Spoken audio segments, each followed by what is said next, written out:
A device that once defined modern communication began to feel like a constraint the moment the future arrived. The shift was not immediate, and it was not obvious, but the signal was there from the beginning.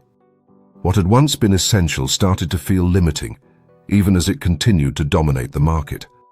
The people making the decisions saw the change, but they interpreted it through the lens of what had already made them successful.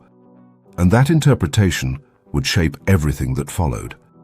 At the center of it was a belief that the very thing that made the company indispensable could not also become its weakness.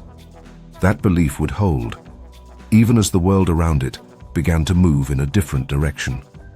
Right now, somewhere in the world, a board of directors is approving a decision that looks perfectly rational. The numbers check out. The risks seem manageable. The analysts agree. 10 years later, that decision is cited as the moment everything began to unravel. This is the autopsy of one of those decisions. In the mid-2000s, BlackBerry was not simply a successful company. It was infrastructure. Its devices were carried by executives, governments, and institutions that depended on secure, real-time communication. At its peak, the company controlled a dominant share of the smartphone market, with tens of millions of users and a reputation built on reliability, battery life, and its physical keyboard. Revenue climbed into the billions, and its devices became synonymous with productivity itself. The system worked because it was tightly controlled.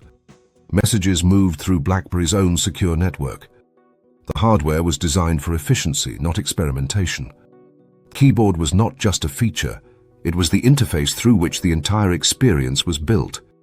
Everything about the product reinforced the same idea. Communication should be fast, precise, and uninterrupted. When a new category of smartphone began to emerge, it was evaluated against those standards. A device built around a large touchscreen, without a physical keyboard, appeared to sacrifice speed and accuracy. Its battery performance was uncertain. Its security model was less rigid. From that perspective, it did not represent an improvement. It represented a trade-off. The decision that followed was not to ignore the shift entirely, but to reinterpret it.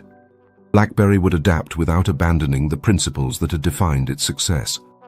Touchscreens would be introduced, but often alongside physical keyboards. Software would evolve, but within the constraints of the existing system architecture.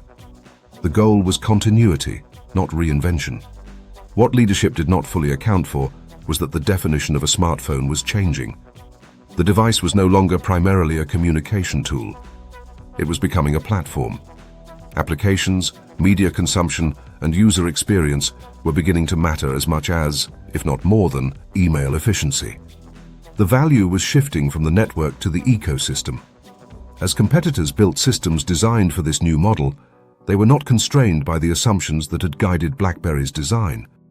They optimized for touch interaction, developer access, and consumer appeal. The trade-offs BlackBerry had rejected were being reframed as advantages. The result was not an immediate collapse, but a gradual erosion. Market share declined as users migrated to devices that offered a broader range of capabilities. Developers prioritized platforms with larger audiences and more flexible tools. The network that had once been a competitive advantage became less central to the overall experience. Attempts to respond became more urgent, but also more difficult.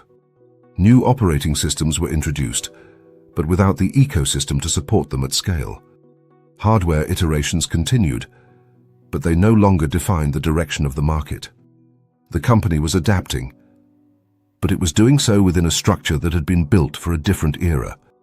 By the early 2010s, the position that had once seemed unassailable had been fundamentally altered. Revenue declined, market relevance diminished, and the company that had once set the standard for mobile communication was no longer shaping the future of the category. What had made BlackBerry indispensable had also made it resistant to the kind of change the market was demanding. The system had been optimized for a world that no longer existed, and the adjustments that followed could not fully escape that foundation. What company today is making the exact same mistake, clinging to the past while a competitor builds the future?